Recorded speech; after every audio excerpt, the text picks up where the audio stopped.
Welcome to Zee money health show. मैं हूं नेहा बजाज और फिर से आ गई हूं आपके लिए एक नया वीडियो लेकर। और जैसे कि मैं हमेशा आपको बताती हूँ, हमारे वीडियो में आपको मेडिकल एक्सपर्ट्स और सुपर स्पेशलिस्ट्स की गाइडेंस सुनने को मिलती है। तो आज जो हमें ज्वाइन कर रहे हैं वो है पुणे से डॉक्टर सचिन डेठे, जो कि पिछले 10 सालों से प्रैक्टिस कर रहे हैं। जनरल सर्जन है और लगभग 600 लोगों को एनल फिशर जैसी गंभीर बीमारी से वो ठीक कर चुके हैं। डायरेक्टर है मुक्ताई हॉस्पिटल पुणे में। स्वागत करते हैं उनका। डॉक्टर सचिन, आपका बहुत बहुत स्वागत है।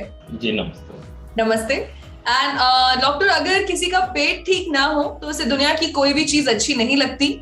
और कॉन्स्टिपेशन जैसी एक बड़ी बीमारी जो लोग कभी कभी अनदेखा कर देते हैं, आपका पूरा सिस्टम हिला देती है। और कॉन्स्टिपेशन से ही जन्म लेता है एनल फिशर। तो आज हम उसी के बारे में आपसे बात करेंगे।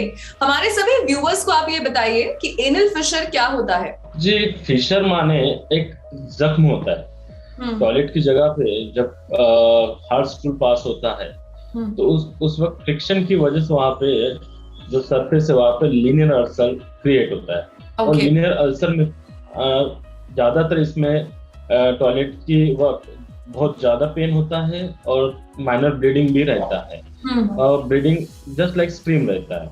और दो टाइप से mainly acute fissure in ano and chronic fissure in ano. तो एक्यूट फिशर इन एनो में ज्यादातर जो लक्षण है वो 2 या 3 दिन से शुरू हो जाते हैं पेशेंट को। कभी कभी पेशेंट कंप्लेंट करता है कि मैं सडनली टॉयलेट को गया और सीवियर पेन शुरू हुआ और वहाँ पे ब्लीडिंग भी शुरू हुई। राइट। तो उस वक्त जब हमारे पास आता है तो वो बहुत ज्यादा दर्द में रहता है और हमें प्रोक्टोस्कोपी भी करने नहीं देता। और जो हम फिंगर पर एनल एग्जामिनेशन करते हैं वो भी कोऑपरेट नहीं कर पाता, इतना सीवियर पेन रहता है जी। और सेकंड टाइप है क्रोनिक फिशर इन एनो। उसमें जो टॉयलेट के वक्त का जो दर्द है वो ज्यादातर 6 हफ्तों से ज्यादा रहता है और उसमें भी सेम सिम्टम्स रहते हैं। लेकिन जब हम पर रेक्टल एग्जामिनेशन करते हैं उसमें डीप कैनोइड शेप अल्सर दिखते हैं जो कि hypertrophied papilla at upper end of the fissure at anal canal. और सेंटिनल टैग माने स्किन के कलर का मस्सा वहां पे दिखाई पड़ता है फिशर के ऊपर। क्या सर ये सिस्ट होता है? सर क्या हम इसे सिस्ट कह सकते हैं? सिस्ट नहीं होता। नहीं, सिस्ट कंटेन फ्लूइड और पस। इट मे बी ब्लड, लेकिन वो फ्लूइड सिस्ट यानी सैक लाइक स्ट्रक्चर रहता है और उसमें कुछ तो भी कंटेंट रहता है। इसमें वैसा कुछ नहीं रहता, स्किन लाइक मस्सा रहता है जैसे कि पाइल्स को मिमिक करता है। बहुत सारे पेशेंट कंफ्यूज रहते हैं कि वो पाइल्स है, बट ये पाइल्स ना रहे कि वो सेंटिनल टैग रहता है जो कि फिशर को प्रोटेक्ट करने के लिए अपने शरीर से जो बोलते हैं एक प्रकार की प्रोटेक्टिव भूमिका में वो उभर के आता है। और उसमें भी स्पाज्म रहता है इंटरनल स्फिंक्टर का और जो मोस्टेरियली पोस्टेरियर एस्पेक्ट्स पे ज्यादातर होता है। एंड सर इसकी क्या वजह है? मतलब ये तो आपने बड़ा एक एक्सट्रीम लेवल पे हमें बताया। आई एम श्योर कुछ ऐसे रीजंस होते होंगे जिसको लोग नजरअंदाज कर देते होंगे। तो किस वजह से होता है? What are the causes of anal Fisher?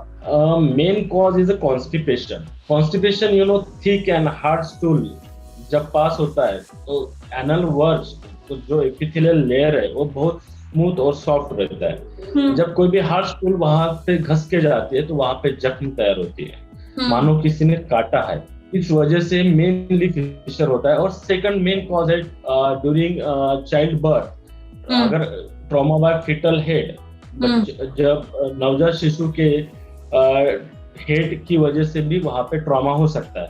Third main cause है इन्फेक्शन। अगर कोई भी क्रोनिक इन्फेक्शन रहता है, मानो फाइब्रोसिस है उस जगह पे, तो उस वजह से वहां की जो इलास्टिसिटी है एनल कैनल की वो लॉस हो जाती है। Due to loss of elasticity there is a main cause of fissure. And fourth is a secondary fissure. ज्यादातर वहां पे मल्टीपल फिशर भी हो सकते हैं, लेकिन उसकी दूसरी वजह भी है। माने अल्सरेटिव कोलाइटिस है जहां में जो कोलोन या आंतड़े जो हम बोलते हैं, बड़े आंतड़े में अल्सर होने की वजह से भी सेकेंडरी फिशर हो सकता है, उसके कॉम्प्लिकेशन है। सेकंड है क्रॉन्स डिसीज, सेम वजह से रहती है। जैसे वहां पे अल्सर्स होते हैं बड़े आंतड़ों में, वहां पे एक लीनियर पैच रहता है और इसमें पैची वैरायटीज रहती है। माने स्मॉल इंटेस्टाइन में अलग के पैच रहता है और लार्ज इंटेस्टाइन में भी पैच रहता है, उसकी वजह से भी वहां पे फिशर होता है। थर्ड मेन कॉज है ट्यूबरकुलोसिस। अच्छा, वो भी एक कॉज है। और sexual transmitted disease like syphilis, उसकी वजह से भी वहां पे सेकेंडरी फिशर हो सकते हैं। तो ये कई सारे कारण हैं जिस वजह से एनल फिशर आपको हो सकता है। तो अगर आपको लगता है कि आपको लक्षण दिख रहे हैं तो आपको डॉक्टर को तुरंत कंसल्ट करना है। अच्छा सर, एनल फिशर में कौन सी स्टेज पर सर्जरी की नौबत आती है और सर्जरी की क्या प्रोज एंड कॉन्स हैं? जी देखिए, एक्यूट फिशर इन एनो में हम कंजर्वेटिव मैनेजमेंट से कर सकते हैं, पेशेंट मैनेज हो जाता है। मतलब आप दवाइयां देते हैं?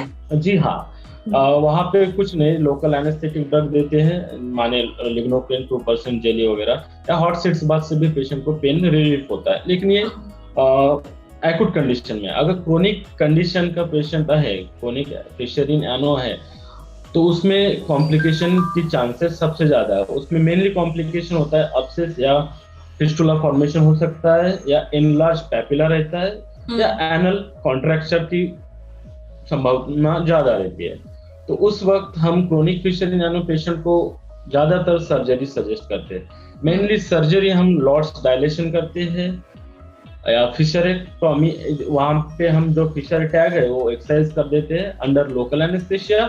बट लोकल एनेस्थेशिया से बेस्ट है स्पाइनल और जनरल एनेस्थेशिया। अच्छा। थर्ड है excision of anal Fisher with immediate skin grafting, तो वो भी कर सकते हैं। फोर्थ पोजीशन में हम पोस्टीरियर इंटरनल स्फिंक्टेक्टोमी करते हैं, जिसमें जो इंटरनल पोस्टीरियर स्फिंक्टर है वो हम एक्सरसाइज करते हैं, लेकिन थोड़ी फाइबर, जो कि अभी कॉमनली प्रोसीजर माना जाता है। और लैटरल इंटरनल स्फिंक्टेक्टोमी भी करते हैं उनके साथ। अच्छा सर, सर्जरी से क्या एनल फिशर बिल्कुल ठीक हो जाता है? क्या इसके कोई नुकसान भी हैं? मतलब जैसे प्रोज एंड कॉन्स मैंने आपसे पूछे।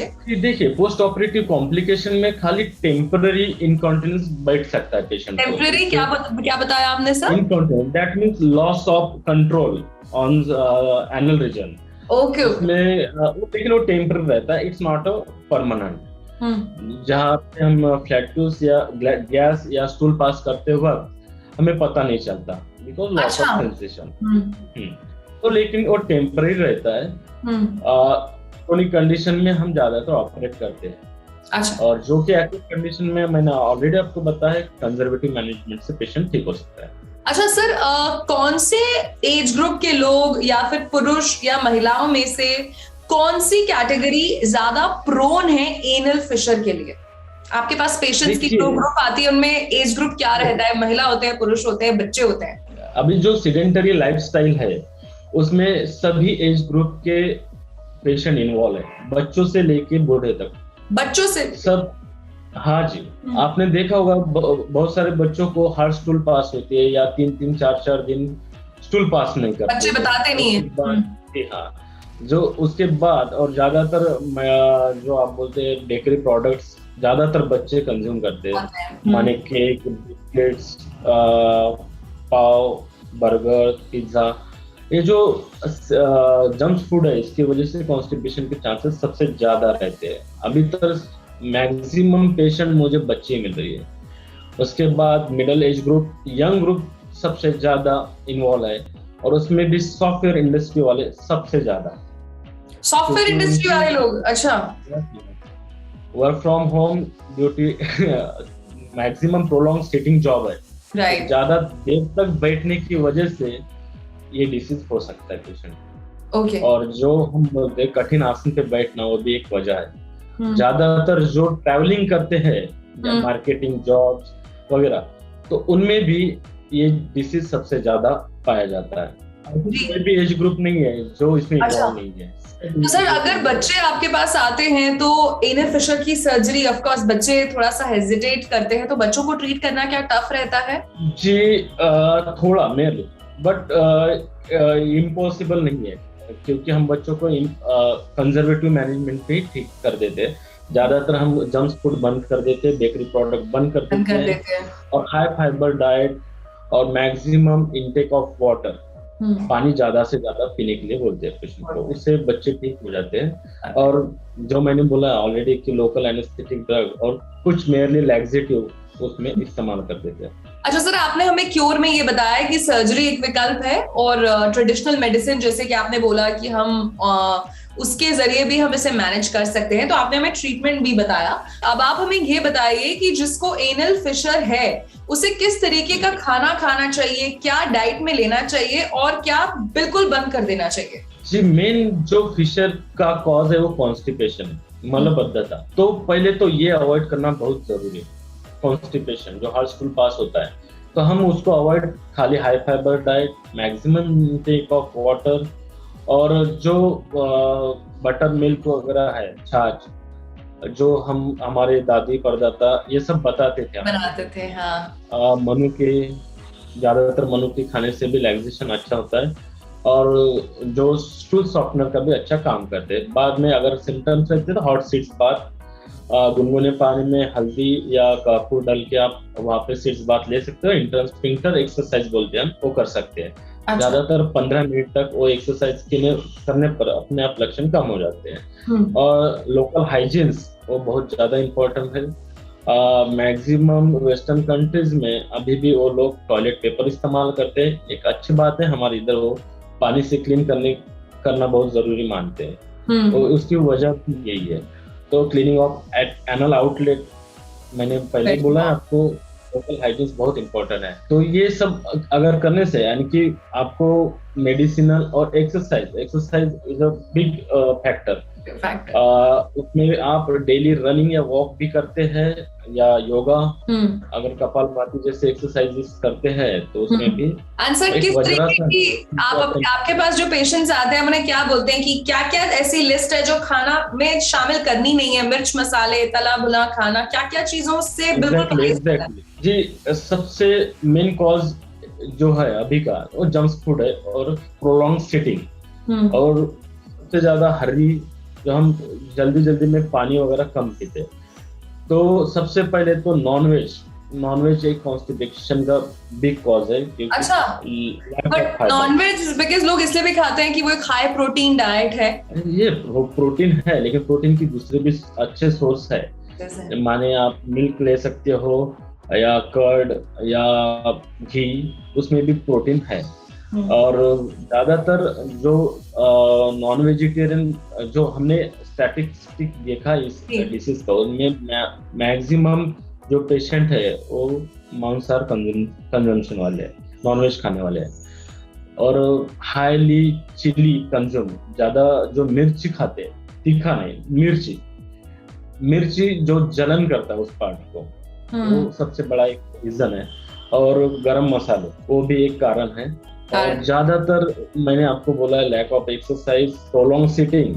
जो मैंने सॉफ्टवेयर वाले ज्यादातर पेशेंट देखे, उनमें जो बीच में अभी लॉकडाउन में वर्क फ्रॉम होम था, प्रोलॉन्ग सिटिंग जॉब था, उसकी वजह से भी उनको फिशर की तकलीफ ज्यादातर देखने के लिए मिली।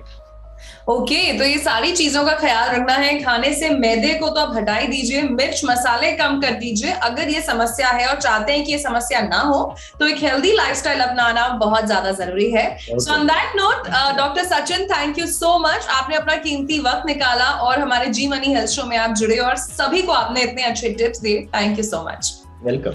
तो ये थे डॉक्टर सचिन, जिन्होंने आज हमें बताया अबाउट एनल फिशर कि यस, डाइट और एक्सरसाइज का एक बहुत बड़ा रोल है।